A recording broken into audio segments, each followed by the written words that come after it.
Have you ever imagined dying and coming back to tell the story? It sounds like something out of a movie, but it happened to me. My name is Deborah Souza, and today I want to share an experience that completely changed my life. An experience so profound that it will make you question everything you thought you knew.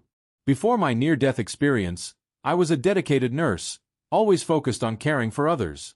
But after what I witnessed, my entire perspective shifted.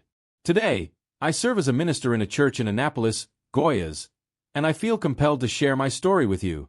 What happened to me was nothing short of extraordinary. During the most critical moments of my life, I had a direct encounter with Jesus. What he showed me will forever change the way you understand fasting and prayer. But before I dive into my experience, tell me, where are you watching from? Have you ever practiced fasting? Let me know in the comments, because what I'm about to share might transform the way you see this spiritual discipline. It all began on September 12, 2023. I was on the third day of an intense water-only fast, but this was different from any fast I had ever done before.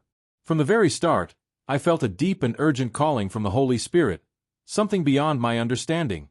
There was an unusual weight, a spiritual responsibility that I couldn't quite put into words. That morning, at 5:30 a.m., I drove to the church for our early prayer gathering. The streets were quiet, a light rain drizzled over the city, a rare sight for that time of year. As I drove, I played a worship song and felt an overwhelming closeness to God, almost as if I could physically feel His presence. But then, everything changed in an instant. As I turned onto the main avenue, a pickup truck, driven by a drunk driver, ran a red light and crashed directly into the driver's side of my car. The impact was catastrophic. Later, I would learn that the accident caused severe internal bleeding, multiple organ failure, a completely stopped heart, for 12 minutes and 20 seconds. At that moment, I should have died. But something incredible happened instead. As soon as the crash occurred, I felt something strange, as if I were floating outside my body. I could see everything from above, paramedics rushing to save me, police officers managing the scene, and even the young man who hit me, sitting on the sidewalk, crying, his head in his hands. Then, everything around me began to fade. Suddenly, I was being pulled into another realm, a place so unfamiliar yet strangely comforting. It felt as though the physical world was dissolving, and I was being drawn into something beyond comprehension. And then I saw it, a radiant tunnel of living light, unlike anything I had ever imagined. I was no longer in my body, yet I felt more alive than ever before. My senses were sharper, my thoughts clearer. As I floated, I was pulled toward an intensely radiant tunnel of light, but this wasn't just any light. This light was alive. It wasn't just something to be seen, it was something I could feel. It radiated peace, warmth, and indescribable love. I felt no fear, no pain, no regret, only a deep sense of belonging. As I moved through the tunnel, I became aware of something extraordinary. There were golden threads of light stretching from earth all the way to heaven. These weren't random, they were prayers and fasts of believers, forming pathways between the physical and spiritual realms. I was witnessing something few have ever seen, the true impact of fasting and prayer in the heavenly realm. Then, I heard a voice. It wasn't a normal voice, it resonated through every fiber of my being. It was powerful, full of love and authority. And I knew instantly who it was. It was Jesus. Though I hadn't seen him yet, I felt his presence surround me. The weight of his glory was overwhelming. Then he spoke again. "Deborah, I brought you here so that you may see what your eyes have never seen and hear what your ears have never heard." At that moment, the light around me shifted, and I saw something that would forever change how I understood fasting and prayer. As Jesus' voice echoed within me, the world around us transformed. It was as if I were being shown a hidden reality, something invisible to the human eye. Suddenly, I saw the earth covered in darkness, a thick, heavy veil that seemed to weigh upon humanity. But then, small openings of brilliant light began to appear, piercing through the darkness like stars in the night sky. I watched in awe as these openings expanded, allowing streams of heaven's light to flow down toward earth. "What is this, Lord?" I asked. Jesus turned to me and said, "These are the effects of true fasting." I saw people praying and fasting, and from each sincere act of devotion, a golden thread extended from earth to heaven. These threads formed bridges, connecting humanity to the divine. I understood then that fasting wasn't just a religious practice, it was a direct line to the throne of God. Jesus continued, "Many of my people do not understand the true power of fasting. They think it is a ritual, a duty, but it is far more than that. When you fast with a pure heart, seeking me, you open portals between heaven and earth. You allow my presence to move in ways beyond your comprehension." Then, I saw something shocking. Jesus showed me a comparison. One side of the vision displayed people who fasted with true humility, seeking God's presence. Their prayers lit up like flames, burning through barriers of darkness. Their fasting created a force field of divine power that pushed back demonic oppression, healed the sick, and broke chains of bondage. But on the other side, I saw empty fasting. People fasting out of obligation, without sincerity. Their efforts were like dim, flickering lights, barely making a difference. Jesus' eyes were full of love, but also urgency. Many fast without understanding. They think they are sacrificing for me, but their hearts are far from me. True fasting is not about food. It is about surrender. I felt an overwhelming conviction. Had I ever truly understood the depth of fasting before? Then, Jesus extended his hand and said, "Come, there is more I need to show you." In an instant, I was transported to another realm of revelation, where I would see the true history of fasting throughout time, and how it shaped biblical history in ways I had never imagined. As Jesus guided me forward, the vision shifted again. I felt as if I were floating above time itself, looking at centuries of human history unfolding before my eyes. Jesus spoke. "Fasting has always been a gateway to my presence, yet many of my children have forgotten its purpose. Let me show you how it shaped the world." The fasting of Moses and the birth of divine law. Suddenly, I saw Moses standing atop Mount Sinai, his face illuminated by an unearthly glow. He was deep in prayer and fasting, completely absorbed in God's presence. I watched as 40 days and nights passed without Moses eating or drinking. Yet, instead of weakening, he grew stronger. The spiritual world around him shifted, and the very fabric of heaven seemed to descend upon the mountain. Then I saw it, the moment when God handed Moses the 10 Commandments. Jesus turned to me. "Do you see? Fasting aligned Moses with my will so that he could receive the law that would guide generations. Without fasting, he would not have been able to endure my presence, nor would he have had the clarity to receive my word." I was overwhelmed. Had I ever realized that fasting played a role in the very foundation of God's law? Daniel's fast and the unseen battle. The vision shifted again, and I found myself in ancient Babylon, where a man was kneeling in deep prayer. It was Daniel. I watched as he fasted for 21 days, eating only simple foods, his body growing weak but his spirit growing in strength. Above him, I saw a celestial battle, angels and demons locked in intense combat. Suddenly, a mighty angel appeared before Daniel and said, "From the moment you set your heart to gain understanding and humbled yourself before God, your words were heard." I gasped. Jesus looked at me and said, "Many do not realize this truth. Fasting empowers my angels to fight on their behalf. The moment my children fast and pray with sincerity, they activate a realm of spiritual warfare they cannot see with human eyes." I trembled at the power of fasting, not just for personal growth but for shifting entire nations. Jesus' 40 days in the wilderness. Then, the scene changed again. I saw Jesus himself standing in the wilderness, his body weakened from 40 days of fasting. Yet his spirit was on fire, radiating a divine power unlike anything I had ever witnessed. Suddenly, Satan appeared before him, attempting to break his fast with temptation. "If you are the Son of God, turn these stones into bread." But Jesus, though physically exhausted, had a strength that went beyond the flesh. He responded, "Man shall not live by bread alone, but by every word that proceeds from the mouth of God." I realized that fasting was not just about abstaining from food, it was about conquering the flesh and aligning with the Spirit. Jesus turned to me. "Fasting prepares the soul for spiritual battles. Just as I overcame Satan's temptations through fasting, my followers must do the same.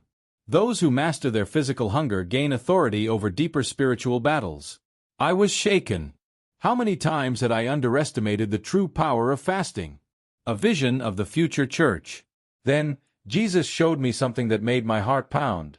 I saw the church of the future, a time when faith would be tested like never before. I saw persecution rising, believers growing weak, and spiritual darkness creeping across the earth. Yet, among the shadows, there were flames of light, people who had rediscovered the power of fasting. These were warriors of faith, stronger than the world's temptations, their prayers like arrows piercing through darkness. This, Jesus said, is why I am calling my people back to fasting. His words burned within me. Then, he reached out and touched my forehead, and in that moment, I felt everything. His sorrow, his urgency, his longing for his people to wake up. Tell them, Deborah. Tell them what you have seen. And with those words, the vision faded, and I found myself back in my hospital bed, gasping for air. As I gasped for air in my hospital bed, the weight of what I had seen pressed on my chest. My body had returned, but my soul had changed forever. Jesus' final words echoed in my mind. Tell them, Deborah. Tell them what you have seen. I now understood. Fasting is not just a spiritual exercise. It is a divine key, a forgotten weapon, a bridge between heaven and earth. The church is asleep, unaware of the power they have at their fingertips. Jesus is calling his people back to fasting, back to a faith rooted in spiritual discipline and supernatural breakthrough. I don't know why you are hearing this message today, but I do know this. It is not by accident. Jesus is calling you. Will you answer? As I lay in that hospital bed, my mind raced. The memories of heaven burned within me, a truth so vivid it could never be erased. Jesus had given me a mission, one that felt far greater than myself. I had seen the power of fasting. I had witnessed how prayer and sacrifice create bridges between the natural and the supernatural. I had felt the urgency in Jesus' voice when he said, "My people must prepare. The time is short." But how could I make them understand? I knew the world would mock this revelation. Many would call it fanaticism, delusion, or superstition. But I had seen it, lived it, and returned to tell the story. And so, I began to speak. I shared my testimony with anyone who would listen, in church gatherings, in small prayer groups, and even online. Some wept, others felt conviction, and many began fasting for the first time in their lives. And then, the miracles began. I received messages from people around the world. Testimonies of healings, breakthroughs, and divine encounters started pouring in. It was happening. The church was waking up. But deep inside, I knew this was only the beginning. As the days passed, the weight of my experience never faded. It was as if a fire had been ignited within me, one that refused to be extinguished. I had seen the unseen, heard the divine, and touched the eternal. There was no going back. Yet, as I tried to return to a normal life, I quickly realized, normal no longer existed for me. The words of Jesus echoed in my soul. Tell my people what you have seen. And so, I obeyed. I shared my testimony with my church, with my friends, with anyone who would listen. At first, the response was mixed. Some were deeply moved, others skeptical. Some dismissed it as a vivid hallucination, but those who truly opened their hearts knew this was real. As I began teaching what Jesus had shown me, I started to notice a change in those who listened. People who had never fasted before began setting aside days to seek God. Those who had prayed casually started praying with intensity and passion. Individuals who had been spiritually stagnant suddenly found themselves on fire for God. And then, the miracles began. A woman in my church, who had struggled with addiction for over a decade, decided to fast for 3 days. On the 3rd day, she called me in tears. The cravings that had tormented her for years were gone. She was free. A young man who had struggled with depression and doubt committed to 21 days of fasting and prayer. By the end, he had experienced a personal visitation from the Holy Spirit, something he never thought possible. One by one, the testimonies piled up. Fasting was not just a religious practice, it was a spiritual weapon. But just as Jesus had shown me the power of fasting, he also left me with a warning. The world was entering a time of great spiritual warfare. Darkness was increasing, deception was spreading, and many believers were asleep. The enemy knew the power of fasting and prayer, and he was doing everything possible to stop it. I saw it firsthand. Some people, just days after committing to fasting, would suddenly fall into intense trials, financial struggles, broken relationships, unexpected sicknesses. It was as if something was trying to stop them. Others would begin fasting but give up after just a day, claiming it was too hard, that they felt too weak or too distracted. This was no coincidence. The enemy knew that if believers truly embraced fasting, they would walk in greater power than ever before. Jesus had shown me in my vision that the coming years would require strong warriors, believers who knew how to fight in the Spirit. Fasting was not optional. It was necessary. One night, as I prayed, I felt a heavy burden on my heart. I could sense that something was happening in the spirit realm. I closed my eyes, and suddenly, I saw a battlefield. It wasn't like anything on earth. The sky was dark and swirling, and I saw two forces clashing, one side radiant with light, the other consumed by shadow. I recognized angels and demons locked in battle, their weapons clashing with supernatural force. And then, I saw something incredible. Every time someone on earth began fasting and praying, the forces of light grew stronger. The enemy was being pushed back. Chains were breaking. People were being set free. I gasped as I saw it. Our fasting wasn't just affecting us. It was shifting things in the heavens. But just as suddenly, I saw another side. Whenever believers gave up, whenever they chose comfort over sacrifice, the darkness crept in deeper. The vision faded, but the message was clear. We are in a war, and fasting is our weapon. A call to the church. Jesus' words rang in my spirit like a trumpet call. Tell my people. So now, I am telling you. If you are reading this, you are not here by accident. God is calling you to something greater. The time for spiritual passivity is over. This is not about following religious rituals. It's not about impressing others. This is about power. This is about revival. This is about breaking strongholds and transforming lives. And the truth is, the church has forgotten this power. We have become so accustomed to comfort and convenience that we have neglected the discipline that brings true breakthrough. Fasting is not easy. Fasting is not popular. But fasting is necessary. Jesus said, "This kind does not go out except by prayer and fasting." Matthew 17 verse 21. If you truly desire to see God move in your life, to break through barriers, to receive divine direction, then I urge you, return to fasting. Your invitation to the supernatural. Imagine what could happen if you committed to just 1 week of fasting and prayer. What chains would break? What strongholds would collapse? What revelation would God give you? You might be struggling in life right now. Maybe you feel stuck. Maybe you feel distant from God. Maybe you've been praying for something but haven't seen results. This is your answer. Commit to fasting. Commit to prayer. And watch what happens. Before my experience ended, Jesus looked at me with a seriousness I will never forget. My return is near. My church must awaken.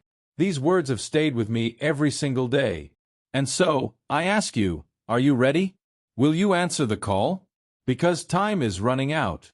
God is raising an army of believers who are not afraid to fast, to pray, to fight in the Spirit. Will you be one of them? If this message spoke to you, I invite you to join me. Start fasting. Start praying. Start walking in the power God has given you. And if you believe in this mission, share this with others. Together, we will see revival sweep the earth. May God bless you. The battle is real, but the victory belongs to those who are willing to fight.